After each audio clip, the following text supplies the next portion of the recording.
Hello viewers, আসসালামু আলাইকুম। তো তাজমহল শেষ, এখন আগ্রা ফোর্ট দেখানোর প্ল্যান। টাইম হয়েছে সকাল 9টা 7। তো ইনশাল্লাহ আগ্রা ফোর্ট পুরা ঘুরমু। তো তাজমহলের সামনের মেট্রো স্টেশন থেকে লামিয়া ডক্টর আম্বেদকর চৌক মানে আগ্রা ফোর্টের সামনে আইছি। আর এখানে দেখুন সামনে খুব সুন্দর শিবাজির একটা স্ট্যাচু লাগাইল আছে। আর এই পিছনে আগ্রা ফোর্ট, মানে এটারে আগ্রার লাল কেল্লা কয়। দেখতে লাল কেল্লার মতোই, এটা দিল্লির লাল কেল্লা আর এটা আগ্রার লাল কেল্লা, মানে রেড ফোর্ট অফ আগ্রা। এটা আগ্রা ফোর্ট নাম দেওয়া হয়েছে। আগ্রা ফোর্টের টিকিট হয়ে গেছে এখানে টিকিট কাউন্টার। এই 40 টাকা আর 10 টাকা 50 টাকা সেম তাজমহলের লাগান টিকিট, কিন্তু তাজমহল ভিতরে যাইতে আরো 200 টাকা লাগে। এই ভিতরে কিতা খবর জানি না। এই যে আগ্রা ফোর্ট সামনে থেকে। এই জায়গার মধ্যে রাজাগুলোর সেফটির লাগিয়া মগের মাছ রাখা হইতো, মানে কুম্ভীর রাখা হইতো। আর এই ওয়ালগুলোর মধ্যে তুপ রাখা থাকতো আর কি, বারুদ আর সৈন্য সামন্ত থাকতো। মানে ওয়াল বাইয়া যাতে কোনো শত্রু উঠতে পারে না, এর লাগিয়া এই ব্যবস্থাগুলা করা হইতো একমাত্র রাজার সেফটির লাগে। দি আগ্রা ফোর্ট, যেটার অন্য নাম আগ্রার লাল কিলা, দেখতে সেম দিল্লির লাল কিলার মতো, যেগুলো তৈরি করা শুরু করছেন মুঘল সম্রাট আকবরে। আর খাজগুলা সম্পূর্ণ করছেন বাকি আরও 3জন, জাহাঙ্গীর, শাহজাহান, ঔরঙ্গজেব, আরও 3জন মুঘল সম্রাটে। কাজ করতে মোট সময় লাগছে সবে মিলিয়া 95 বছর।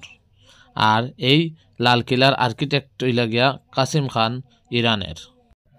এই কিলার রাস্তা দিয়া মুঘল সম্রাটের হাতি এবং ঘোড়ার রথ উঠত।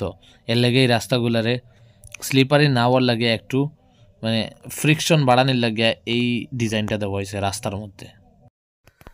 এই যে জানালাগুলো দেখতে পাইরা, রাজা যখন যুদ্ধ জয় করি আইতা, এই জানালার মধ্যে মহিলারা দাঁড়াইয়া rose water and rose flower দিয়ে স্বাগত করতা রাজারে। এখানে ওয়ালের কালারগুলা 2 কালার। এর একমাত্র কারণ হইল গিয়া 1761 ভরতপুরের রাজা সুরজমল জাটে অ্যাটাক করছেন।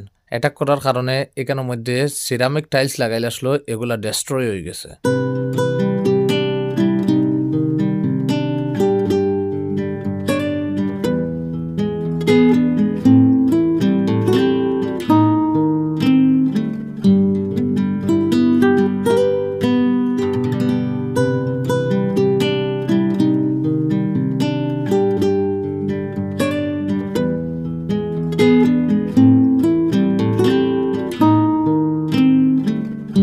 এই রাস্তা যেটা, এটা স্পেশালি সেফটি লেগে বানানো হয়েছে।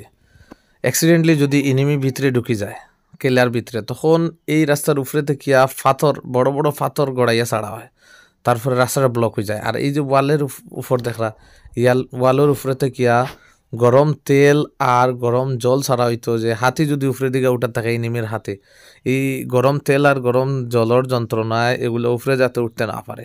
আর রাস্তা দিকে পাথর ছাড়া হইতো, যে রাস্তাটা যাতে ব্লক হয়ে যায়, এনিমির হাতি গুড়া বা এনিমিরা উপরে যাতে উঠতে না পারে, পাথরের ধাক্কায় নিচে নামে যায়।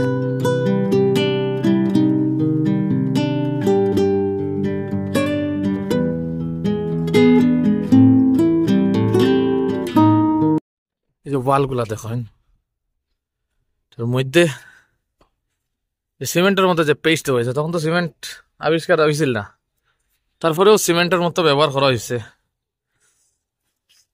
মধ্যখানে ইট, একদম হালকা ইট, কিন্তু পেস্টগুলা খুব মজবুত। এর লাগেই এখন পর্যন্ত টিকিয়ে আছে এই বিল্ডিংগুলা। এই মেহেলের নাম হইল জাহাঙ্গীর মেহেল। বাদশাহ আকবরে তানোর ছেলে জাহাঙ্গীরের লাগে বানাইছেন 16th সেঞ্চুরিত। সম্রাট আকবরের 3জন ওয়াইফ আসলা, হিন্দু, মুসলিম, খ্রিস্টান। যখন কেউর কোনো সন্তান হর না, তখন বাদশাহ ফাতেহপুর সিক্রিত সেলিম চিস্তির দরগার মধ্যে গিয়া দোয়া মাংসেন।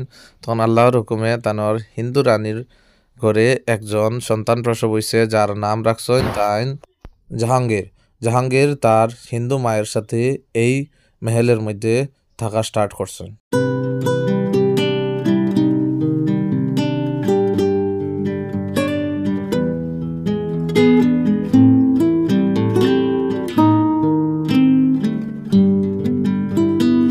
এটা জাহাঙ্গীরের বাথটব। এটাকে ভিতরে রাখা আসলো, যার ওজন 3000 কিলোগ্রাম।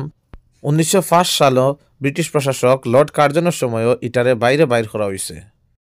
অ্যাকচুয়ালি এই টবটারে গিফট করছিল জয়পুরের মহারাজা জাহাঙ্গীরের জন্মের সময়ও। পুরা টবটারে হীরা আর সোনা মণি মুক্তা দিয়া বরিয়া গিফট করছিল জাহাঙ্গীর রে। এটা পুরা একটা ফাতর রেখাটিয়া একটাই বাথটব বানানি হয়েছে। তো ভিউয়ার্স ব্লগ লম্বা হয়ে যায় দেখিয়া পুরা আগ্রা ফোর্টটারে পার্ট ওয়াইজ দেখানোর চেষ্টা করবো। আজকের পার্ট এখানেই শেষ, পরের পার্টগুলা দেখার লাগিয়া অপেক্ষা করেন। চ্যানেলে নয়া হইলে সাবস্ক্রাইব করেন আর ভালো থাকুন, সুস্থ থাকুন। আসসালামু আলাইকুম।